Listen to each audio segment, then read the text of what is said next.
Hello, hello, and welcome to A Waste of Time. I'm your host, Wyatt, and today our painfully, depressingly old executive producer has forced us to listen to 3 songs that are from his era. Now, these songs are all garbage, and we all hate them. And he's decided that because we only listen to new music, we should listen to some old music because it was better back then. So to listen to these songs with me today, I have Amelia here. Hello, thank you for having me, Wyatt. Of course. So we have 3 songs that we are going to listen to. We've listened to all of these songs. We're going to give our opinions on them, and we're going to give a short overview and give you some information on the band and the artist. So what songs are we working with today, Amelia? Today we are listening to Last Train to Clarksville by the Monkees, And You and I by Yes, and I Say a Little Prayer by Aretha Franklin. Okay, so I will start us off with Last Train to Clarksville by the Monkees. So the Monkees were a TV band around the 1960s, and this song is called Last Train to Clarksville. It was released in 1968 and reached #1 in the United States. The band members were Davy Jones on vocals, Mikey Dolenz on drum, Michael Nesmith on piano, and Peter Tork on keyboard and bass. However, most of those didn't actually play the instrument that they were supposed to be because it's a TV band. They were mostly there for entertainment. The songs were written and played by other people, and they were usually lip syncing. So this song is very interesting. It's actually about the Vietnam War, which most people don't know about because it's kind of got a happy tone to it, and it's not obvious what it's about. But let's listen to a little bit of it right now. Take the last train to Clarksville and I'll meet you at the station. You can be here by 4:30 cause I've made your reservation. Don't be slow. No, no, no. No, no, no. Cause I'm leaving in the morning and I must see you again.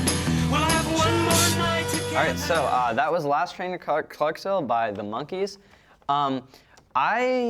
You want to go first, Amelia, with your opinion? Thank you. I will.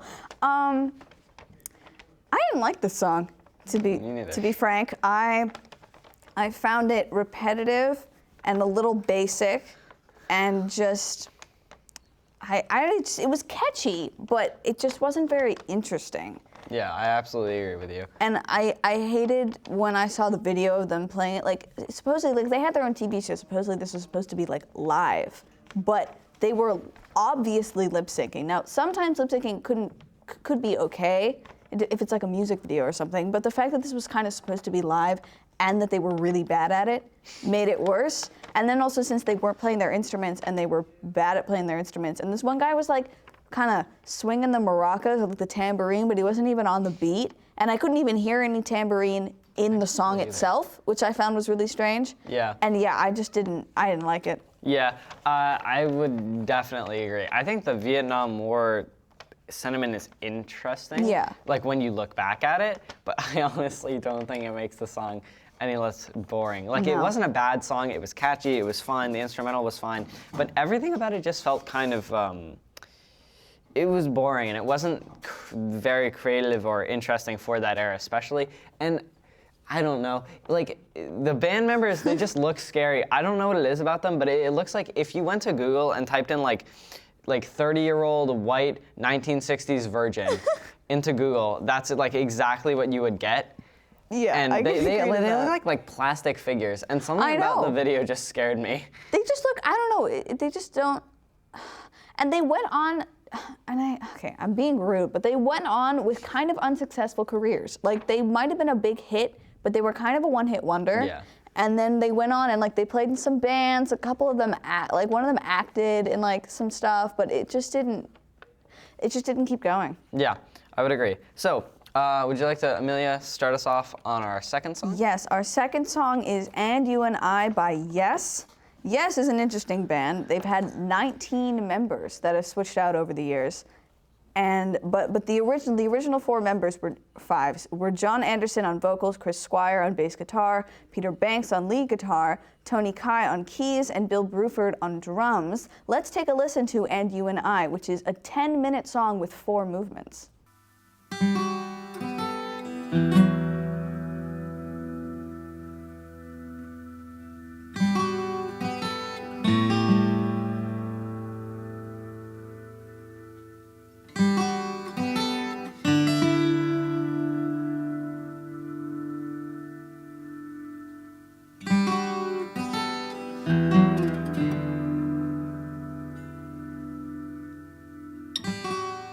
That was And You and I by Yes, which is, as we said, a band that had 19 members. So And You and I peaked at 42 on the Billboard Hot 100, which I wouldn't call incredibly impressive. No, it's not very high. But for the fact that it was a 10-minute song, although we have to say that the radio usually only played half of it, but that's still a 5-minute song. So Yeah, that's a long song for the radio. That's impressive for peaking at 42. So what did you think of it, Wyatt? I really like this song, actually. I thought it was so. I don't know how many so's I can say, but like it was so much better than Last Train to Clarksville. Yeah. Mm-hmm. I love the instrumental on this song. I think they use these kind of fluty synthesizers, which weren't very popular back then. Yeah.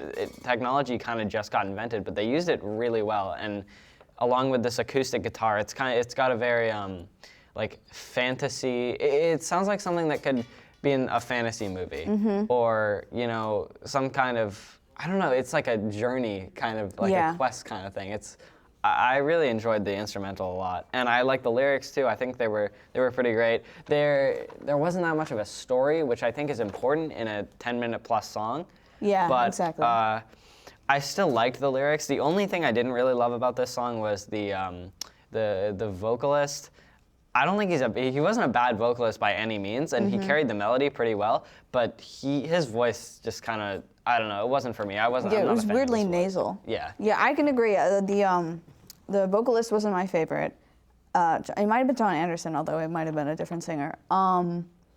Yeah, I can agree that the story of the song, it wasn't as exciting or like as catching as I would have wanted it to be. It's a really long song, and with some 10-minute songs, I sometimes feel like it could have been shorter. Like they could have cut it down a bit, and the transition to the 4 movements wasn't as noticeable as I would have wanted it to be. An example, so Bohemian Rhapsody is a 5-minute song. It's only half as long as this one, but its movements, like its different sections, are very noticeable. They're distinct, and it's a noticeable switch between them. I agreed with you, I think, until our just disgustingly old producer showed us the movements of the song in more detail, and that kind of opened my eyes. I definitely understood where the movements were a lot better after he showed it to us, and I don't know. I think that the movements are decently clear, but they're not as clear as a lot of other songs that I enjoy that are around this length. So I agree with you, kind of half and half there. Yeah. But yeah. You have any last thoughts about the song, Amelia? I mean, in all, I enjoyed it, but I'd agree. I don't know how many times I could sit through all 10 minutes of it. Yeah. Wyatt, would you like to introduce our last song? Yes. So our final song is I Say a Little Prayer by Aretha Franklin. This song was released in 1968. It's a cover of a song that was released in 1967. Yes. And it peaked at number 4 on the Billboard charts. I love this song. I love Aretha Franklin. Aretha Franklin is just incredible. Like, no one doesn't like her, and if you do, please get help. Or if you don't, please get help. Do we want to obviously. take a listen to the song? Yeah. Let's take a little bit of a listen to the song. All right, so that was Say a Little Prayer by Aretha Franklin. Amelia, want to give us your thoughts on that song? I mean, I love Aretha. I love Aretha so much. Her voice is incredible. The way she can keep the same tone and quality of her voice in every note in her range, from the lowest to the highest, amazes me, because as a singer, I know that that's hard to do, because your voice changes high and low as you go, but like she just keeps it the same and lovely, and it's just so clear. And the quality, I could go on about her for days. I love Aretha, and I love this song. This is the way she changed it, because when you listen to the original song, which was written by Burt Bacharach and Hal David, it was a much more kind of like straight on song, like it just stuck to the beat. But she has the backup singer sing on the beat, and she sings on the downbeat in the chorus, and it's just this back and forth, and it adds a whole new rhythm to the song. And I mean, I just love it. I love her voice. I love the song. Yeah. I 100% agree. I love this song. I think her voice is just incredible. I think the lyrics are great, although she didn't write them. But honestly, that doesn't matter because I think the tone of the song fits the lyrics so well. Yeah. And I think the instrumental fits her voice and the general song so perfectly. It's a simple instrumental. It's a lot of piano. But I think that doesn't matter as long as it sounds great, which it really, really does. I really love the backup singers. I think the voices in the background are kind of just like a perfect backdrop to everything that's happening, and the way it's mixed, it's kind of low in the background, but you can still definitely tell it's there. I love this song. I think this song is probably my favorite here. You and I is close to it, but I think definitely this is my favorite song here. Yeah. Yeah, I can agree to that. All right, well, unfortunately, Amelia, that's all the time we have. Do you have any last thoughts you'd like to share with everyone? I don't think so. I mean, I enjoyed having this taste of songs from the past. Yeah, I would agree with that. Thank you so much for coming on the show, Thank Amelia. you for having me, Wyatt. Of course, yeah. All right, thank you everyone so much for watching. It's been a pleasure listening to these 3 awful old songs.